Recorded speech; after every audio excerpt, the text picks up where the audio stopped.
As the only daughter in the royal family, Charlotte was always taught to be poised, polite, and never ever get dirty. While her brothers enjoyed freedom, she had to keep her dress pristine and her image flawless. But one day the 10-year-old decided to change, that she ran onto the soccer field, scraped her knees, and smiled brighter than ever. The aftermath, a shocking photo that rocked the media, a tense conversation with her parents.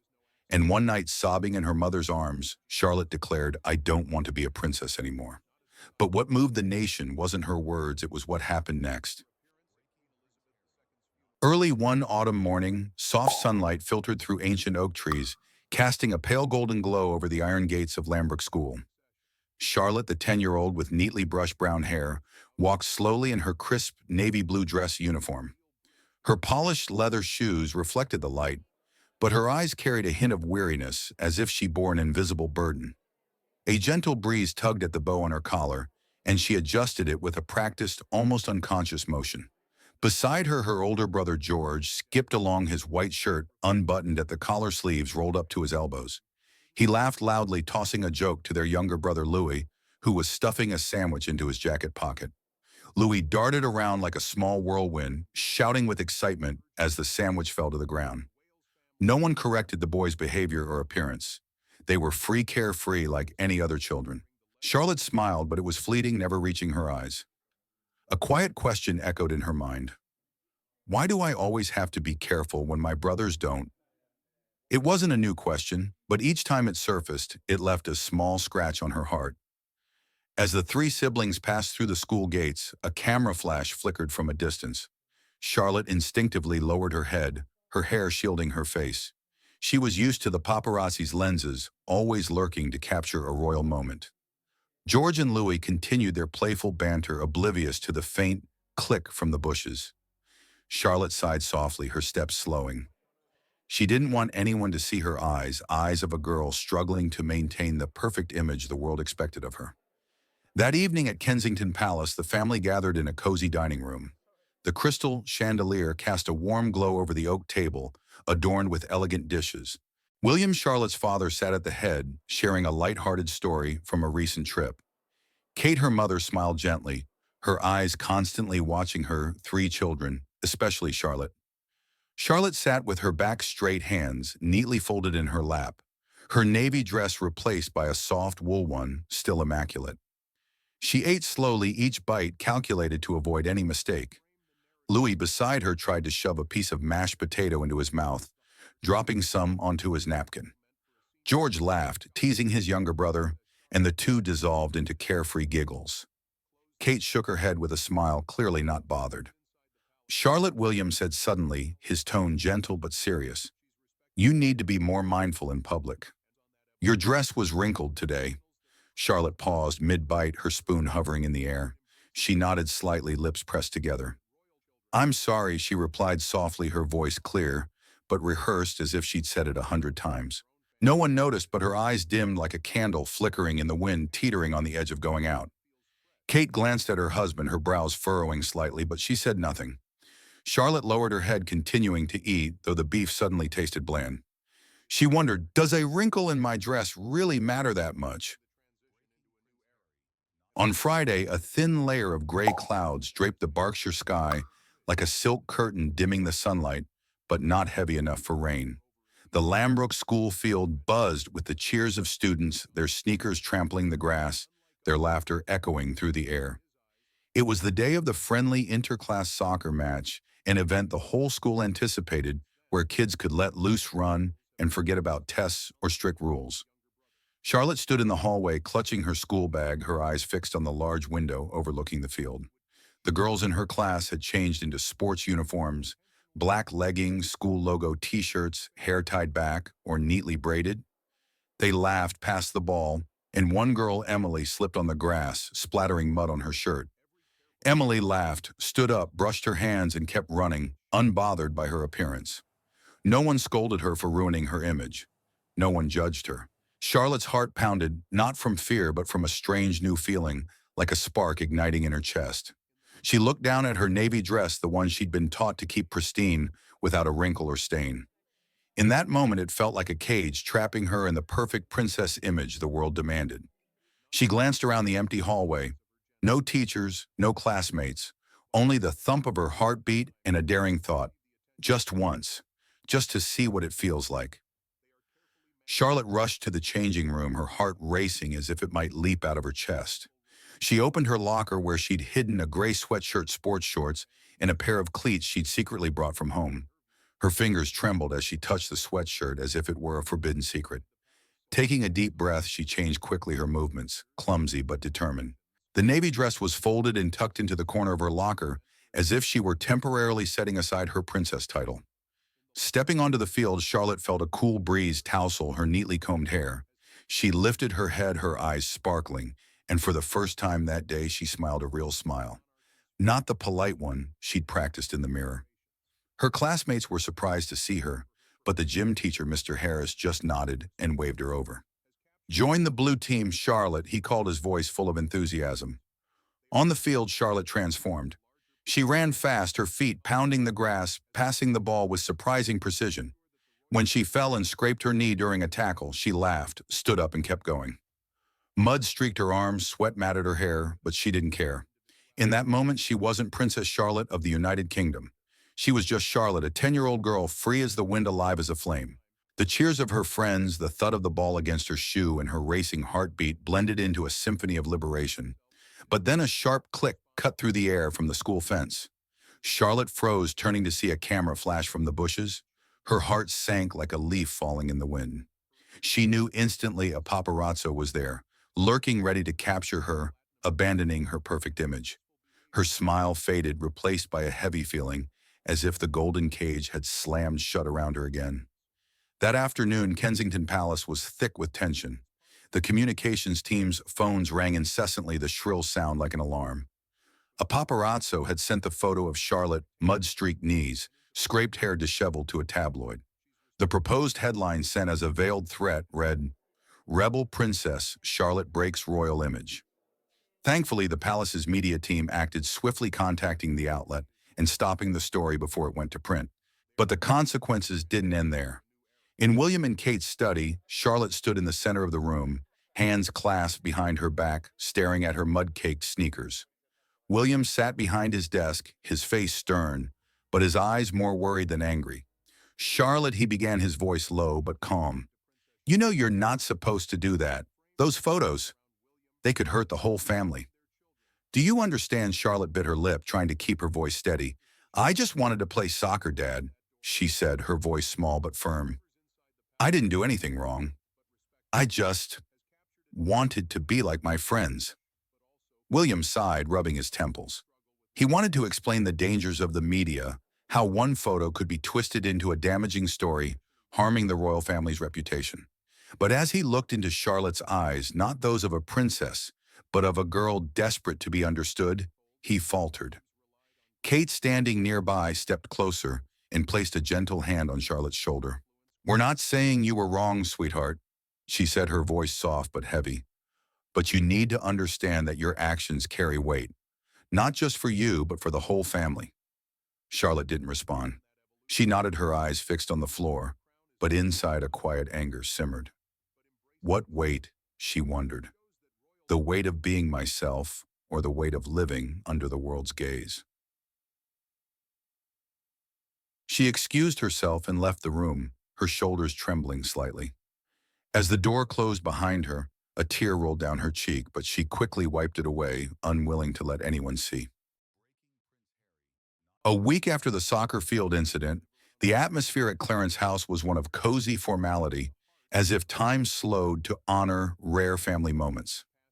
The grand dining room was elegantly decorated with a white silk tablecloth embroidered with intricate patterns, flickering candles casting a warm golden glow, and polished silver cutlery gleaming under the crystal chandelier. The aroma of roasted lamb filled the air, mingling with the scent of white wine sipped by Camilla from a delicate glass. Charlotte sat across from her grandmother, King Charles, in a deep green wool dress, her hair neatly tied with a silk ribbon. She maintained perfect posture, hands resting lightly in her lap, each movement honed to instinct. But her eyes betrayed a flicker of unease, like a still lake awaiting a gust of wind. The meal began lightly. Charles shared a story about a visit to a botanical garden in Cornwall, his warm, witty tone easing the mood. Camilla chimed in about new roses planted at Clarence's house, and the table erupted in laughter when Lewis asked if they could grow a sandwich tree in the garden. But amid the laughter, Charlotte sensed an undercurrent of tension, as if someone was about to broach a topic she dreaded. And then it came. Camilla, with a kind but sharp smile, took a sip of wine and set her glass down with deliberate slowness. She turned to Charlotte, her eyes gentle but carrying a deeper intent. "Charlotte, dear," she began, her voice soft but commanding enough to hush the table. "I heard about the soccer match at school. I understand youth is full of energy and passion, but you know being a princess is a lifelong responsibility. All eyes are on you, expecting a symbol, not a mud-covered athlete." Camilla's words, though, wrapped in kindness, cut like a thin blade, piercing the air and striking Charlotte's heart. Her cheeks flushed, not from shame, but from a rising anger. The sting of her parents' earlier reprimand still lingered. "Why do grown-ups care so much about what a girl like me does?" She set her spoon down, the faint clink echoing in the silence. All eyes turned to her, but Charlotte didn't lower her gaze as usual. She looked directly at Camilla, her blue eyes blazing with a defiance she hadn't known she possessed.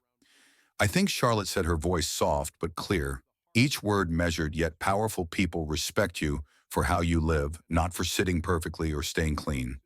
I don't want to be just a symbol. I want to be a person." The table fell silent, as if time itself paused. William's brow furrowed, his hands tightening under the table, clearly caught off guard by his daughter's response. He opened his mouth to speak, but stopped, torn between his role as a father and his duties as heir to the throne. Kate beside him looked surprised, but a subtle smile curved her lips, her eyes glinting with pride and concern. Charles, at the head of the table, remained quiet, his fingers tapping lightly on the table, as if weighing something profound. His gaze lingered on Charlotte, as if seeing a familiar shadow from the past. Camilla smiled, but it was less warm than before. "You're young, Charlotte," she said, her tone still gentle but firmer. "But you'll understand soon enough. Our responsibility isn't just to ourselves, but to the entire kingdom." Charlotte didn't reply. She picked up her spoon and resumed eating, her movements slow, as if masking a storm of emotions. Camilla's words echoed in her mind, but they no longer frightened her. Instead, they were like flint, sparking a new resolve. For the first time, Charlotte felt she wasn't just a girl bound by her title. She had spoken up, and though it was a small moment, she knew she'd crossed an invisible line. As dinner ended, Charlotte excused herself and stepped into the long hallway of Clarence's house. She paused before a large portrait of Queen Elizabeth II, a figure she knew only through stories and history lessons. The Queen's stern yet warm gaze seemed to meet hers. Charlotte wondered, did you ever feel like me? Did you ever want to let it all go to be yourself? She turned and walked toward the staircase, her heart heavy yet lighter. Her words at dinner weren't just an outburst, they were a declaration, the first step on a path she'd have to forge herself. Night fell over Kensington Palace, bringing a deep stillness, broken only by the soft rustle of autumn wind through the tall windows. Moonlight filtered through silk curtains, casting faint silver streaks across the wooden floor of Charlotte's private room. A gentle knock sounded, and Kate slipped inside, sitting beside her daughter on the bed, her hands clasped tightly as if searching for the right words. "Are you okay, Charlotte?" Kate asked, her voice soft as a breeze but tinged with a tremor, as if she too was grappling with her emotions. Charlotte didn't answer immediately. She hugged her pillow tighter, her eyes fixed on the blanket, seeking a safe refuge. "I'm tired, Mum," she finally whispered, her voice so soft it nearly dissolved into the darkness. "I'm tired of always being careful. I just want to be like my friends, running, laughing, falling on the grass without being told to sit like a princess. I don't want to always be a princess." Her words hit Kate like a stone dropped into a still lake. She froze, her eyes widening with a mix of surprise and pain. Kate had always thought she understood her daughter, that she was protecting Charlotte from the pressures she and William had faced. But now, hearing her trembling whisper, Kate realized she'd missed something vital. The silent pain of a child trapped in a gilded cage. "Oh, sweetheart," Kate said, her voice breaking nearly a sob. She brushed Charlotte's hair gently and pulled her into her arms. "I didn't know you felt this way. I thought I was protecting you, keeping you safe from the world out there." Charlotte looked up, her eyes shimmering with tears under the moonlight. I don't want to be protected, Mum, she said, her voice trembling, but resolute. I just want to live. Just once I want to be Charlotte, not Princess Charlotte. Her words pierced Kate's heart. She tightened her embrace, feeling Charlotte's small frame tremble. Then, as if an invisible wall crumbled, Charlotte burst into tears. The first tears after months of holding back rolled down her cheeks, hot and real. She cried not from sadness, but from release. For the first time, she was allowed to be vulnerable, to be a normal child in her mother's arms. Kate held her own tears falling silently, dampening Charlotte's hair. She remembered her own early days in the royal spotlight, every move and word scrutinized. She'd learned to live with that pressure, but now seeing her daughter Kate realized Charlotte didn't have to endure the same. She deserved to live, to be loved, to be herself. You don't have to be perfect, Kate, whispered her voice, gentle but firm. Dad and I will find a way, okay? We'll find a way for you to be Charlotte, not just a princess, but you with everything you want to be. Charlotte nodded, still nestled in her mother's arms, her breathing steadying. She said nothing more, but inside a small spark of hope flickered like a candle lit in the dark. For the first time, she felt she wasn't alone in her struggle against her title. As Kate left the room, Charlotte lay down, pulling the blanket to her chest. Moonlight still streamed through the window, illuminating her face. She closed her eyes, and in her dreams that night, she saw herself running across a vast field, no dress, no crown, only her laughter echoing in the wind. The night at Kensington Palace was quiet, broken only by the steady ticking of a pendulum clock in the study, a reminder of time's relentless march. A brass desk lamp cast a warm glow over stacks of papers, and a family photo on the oak desk. William sat in an armchair, hands clasped, his gaze lost in a memory he didn't want to face. Outside, the autumn wind whistled through the windows, carrying a sharp chill. Kate entered, her pearl-colored gown replaced by simple pajamas. Will, she called softly, sitting across from him. We need to talk about Charlotte. William looked up, his eyes heavy with fatigue and worry. He nodded, waiting for her to continue. Kate took a deep breath, her hands tightening in her lap, her voice gentle but resolute. She cried in my arms tonight, Will, she began, her voice trembling. She said she's tired of being careful, of being perfect. She just wants to be a normal kid. And I think we've been wrong to force her into that mold. William rubbed his temples, exhaling heavily. You know, I just want to keep her safe, Kate, he said, his voice low and strained. His gaze drifted to the family photo, a snapshot from a sunny summer day when Charlotte laughed freely beside George and Louis. You know what the media's like. One photo, one wrong headline, and everything can fall apart. I've seen it happen. With my mother. The word mother carried a quiet pain, as if its mere mention revived memories William had tried to bury. He recalled the years after Diana's death, the relentless paparazzi lenses trained on him, and Harry, every move twisted into tabloid fodder. That fear of losing someone to the royal spotlight still haunted him.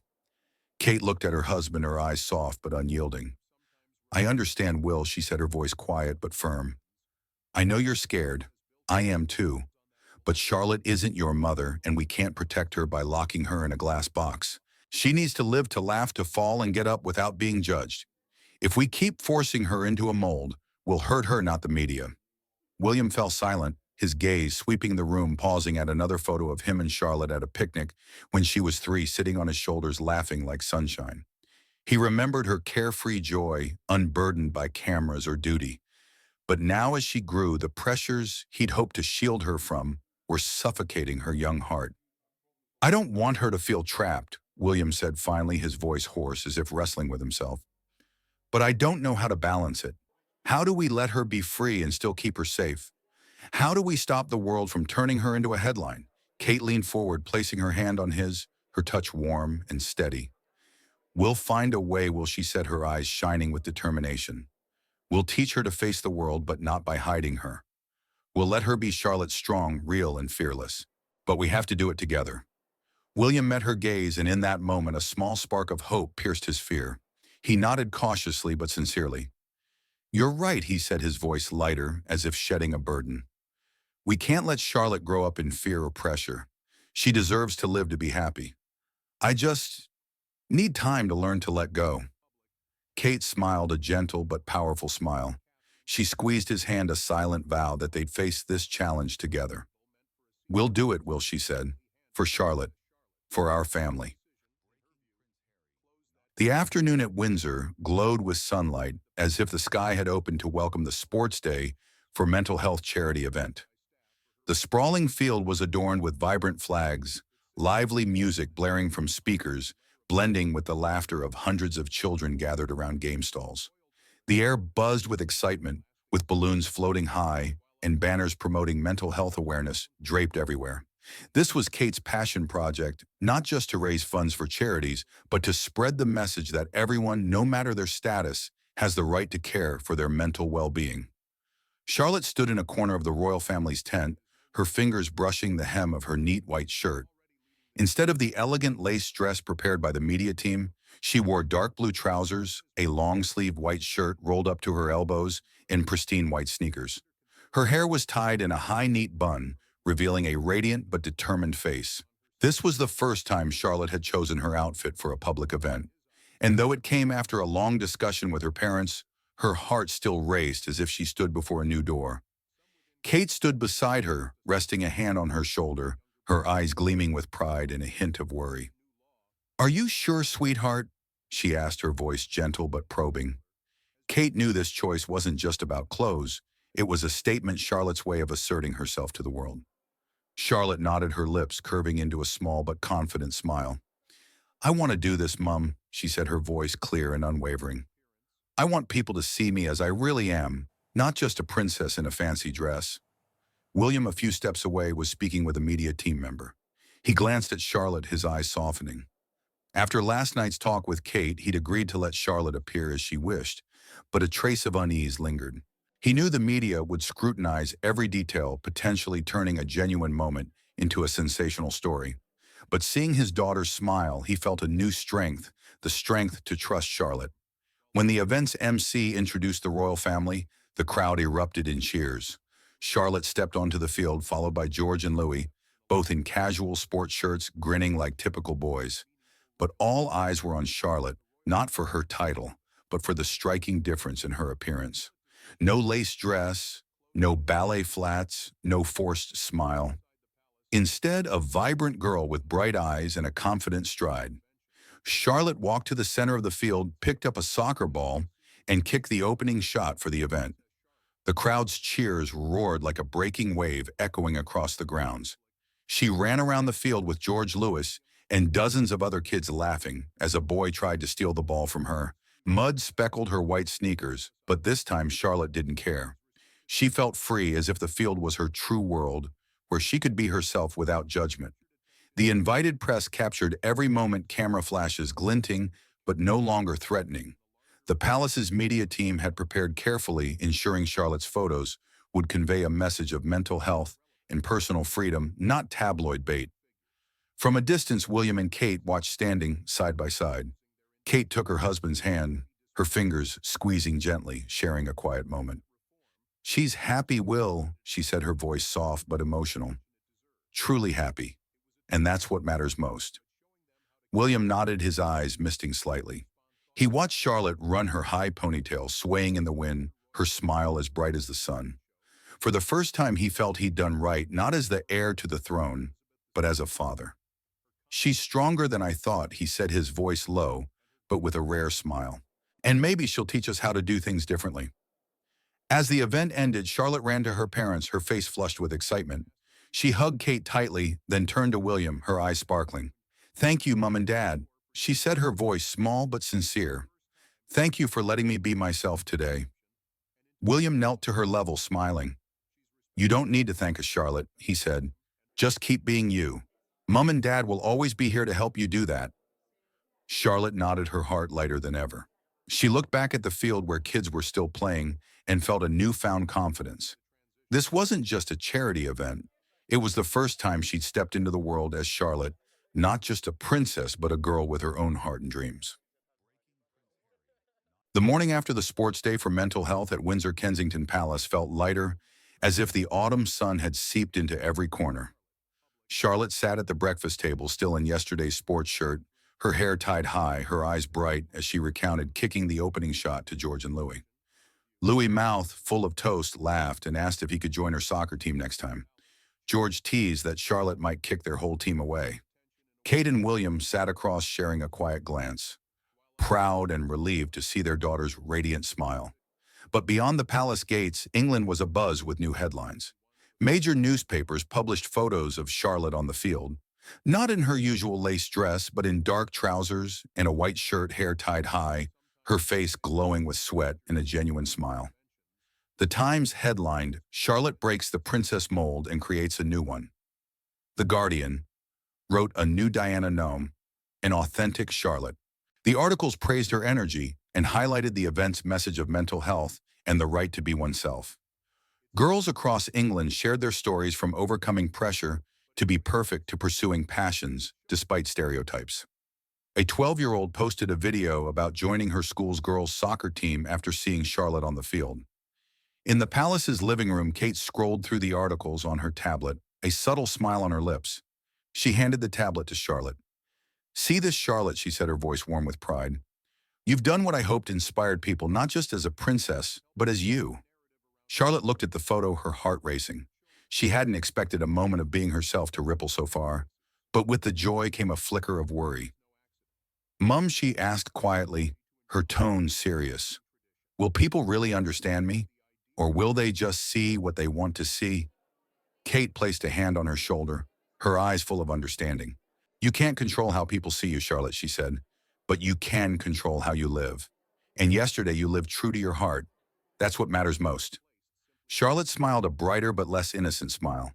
She knew she'd made a small but meaningful change. And though the road ahead held challenges, she felt stronger than ever. That evening, Kate entered Charlotte's room with a small gift, a dark green leather notebook with Charlotte's name elegantly embossed on the cover. "Write your thoughts," Kate said, placing it in her hands. "They don't have to be right or wrong, just real. What you feel, what you dream, it all matters." Charlotte opened the first page, took the quill pen her mother offered, and wrote with careful emotional strokes. "They say I'm a princess. I don't deny it. But I'm also Charlotte, and I want to be myself, even if no one expects that from someone wearing a crown." She set the pen down, her gaze drifting to the window where moonlight bathed the quiet palace grounds. On her desk, a small crown, a birthday gift from King Charles, glimmered in the silver light. Charlotte touched it, not to wear it, but to remind herself the crown didn't define her. She would redefine it. She stood and walked to the window, looking up at the starry sky. In her heart, she felt a new freedom, as if the world had expanded just a little. Charlotte's journey was just beginning, but she knew no matter how tough the path ahead, she would walk it with her own heart. And this time she wasn't afraid. Did Princess Charlotte's inspiring story touch your heart? Leave a comment below, and don't forget to like, share, and follow for more royal stories.